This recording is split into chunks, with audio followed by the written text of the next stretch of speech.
You know, if you've ever driven through the rapidly developing residential areas of Jamaica, you know exactly the rhythm we're talking about. Oh, absolutely. You see that plot of land that was just a bush a few months ago. And now it's all fresh curbs, foundations going in. There's this visible confidence, you know. Yeah. The market is hot. And you see it right there on the marketing boards, in the brochures, all that language. Modern living, gated community. Your opportunity. It's this incredibly infectious optimism that these homes are just going to fly off the market. But today, we're going to pull the curtain back a little bit on, well, a less spoken tension. It's that structural competition that starts to build when developers decide to run their own internal sales team right alongside the external real estate agents they've hired. And, when you look at property sales, there are usually two very clean models. Right. On the one hand, you have the small schemes, maybe 30 to 50 units. That's usually pretty straightforward. A sole agency, clear expectations. Exactly. And on the other extreme, you have the massive developments, 150, 200 plus homes. Where the stock is split among lots of agencies, and the developer probably has a big established sales department anyway. But our deep dive today is all about that critical something in between. The hybrid model. The hybrid model.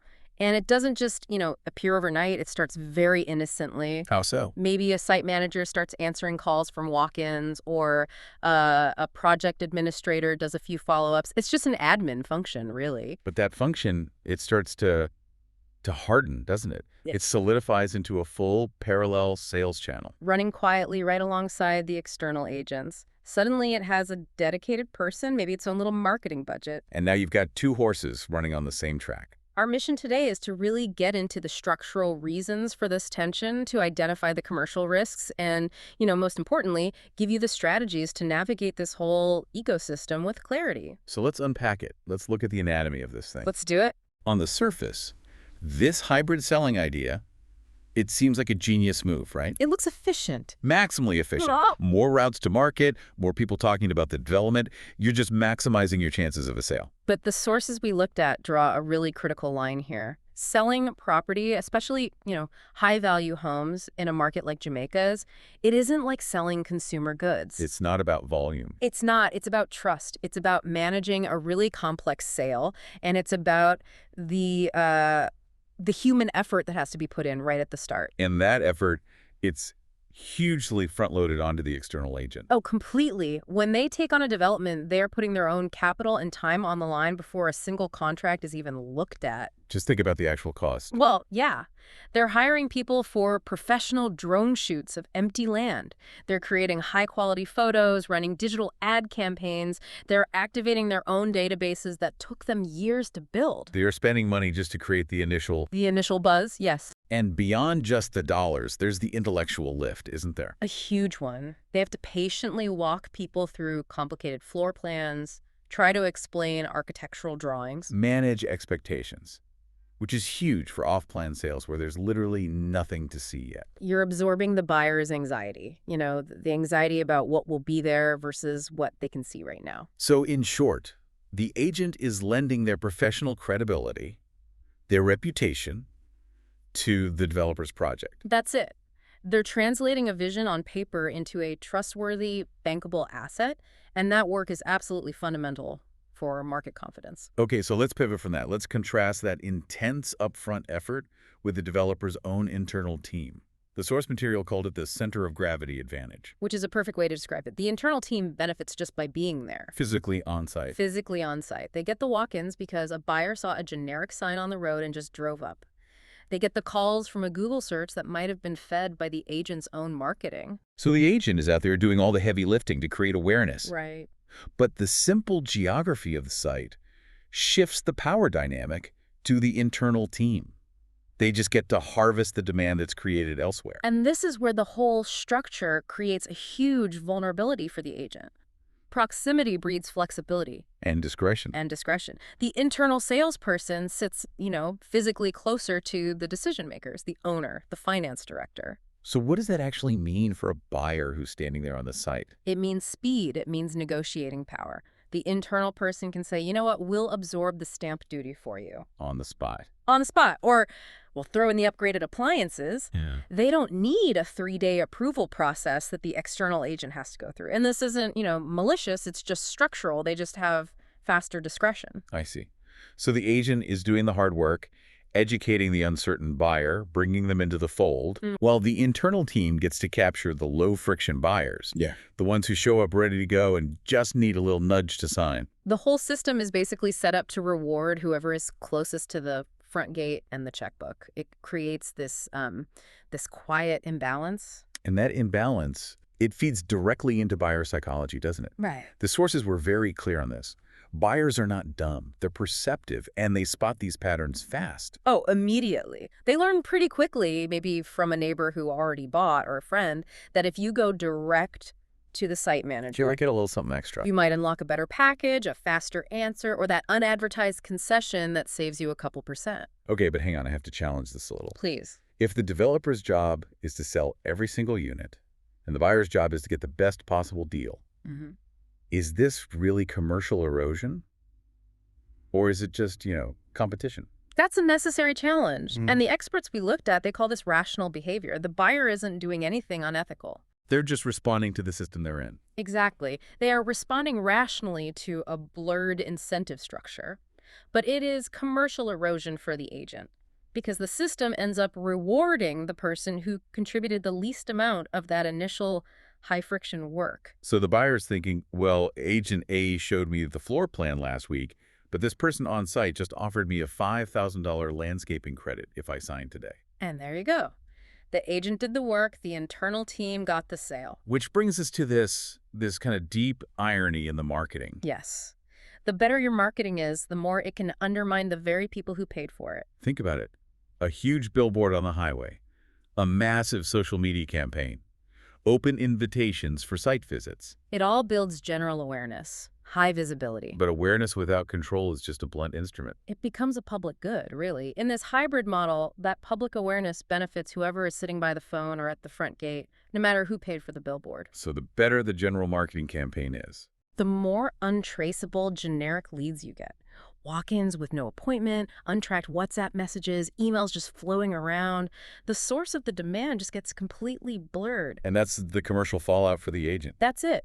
The agent frames the opportunity, they do the initial education, they build the trust, but then they find themselves quietly removed from the final transaction when the buyer just switches channels for a tiny incentive. And when that happens over and over, That is persistent commercial erosion. And it hits the agency's bottom line hard. It affects morale, and it definitely affects their decisions about future investment. Okay, let's talk about a classic example of this leakage in action. The open house. Yeah. That feels so collaborative, so democratic, right? Doors open, everyone's welcome. But in this kind of environment, it can be a silent redistributor of value. It absolutely can. We have seen it. An agent hosts an open house. They spend the money on staging, cleaning. They staff the event. And then what? Then the developer's coordinator just strolls through, has a few nice chats, and collects contact info without ever logging those people into the agent's system. It's the feeder system risk. Exactly. If the external agent doesn't control the registration, the follow-up, and all the communication after the event. The open house just becomes a gold mine of pre-qualified leads for the internal team. Buyers drift. Names get taken down, maybe? Or maybe not. Conversations continue over text, and eventually the deal gets closed by the developer's team, who just calls the buyer an internal walk-in. So the event felt collaborative. But the economic result was completely one-sided. And it's so important to stress that the problem here isn't usually the contract. Most of these agreements technically allow for direct sales by the developer. Right, and it's not even primarily about the commission rate, which everyone argues about. A high rate, say 4 or 5%, doesn't help if you're dealing with constant leakage. 4% of a shrinking pie is still a shrinking pie. 4% of diminishing returns is still diminishing returns. So the real friction isn't just about money. It's about the lack of structure, the lack of security. What really matters are the answers to 3 questions.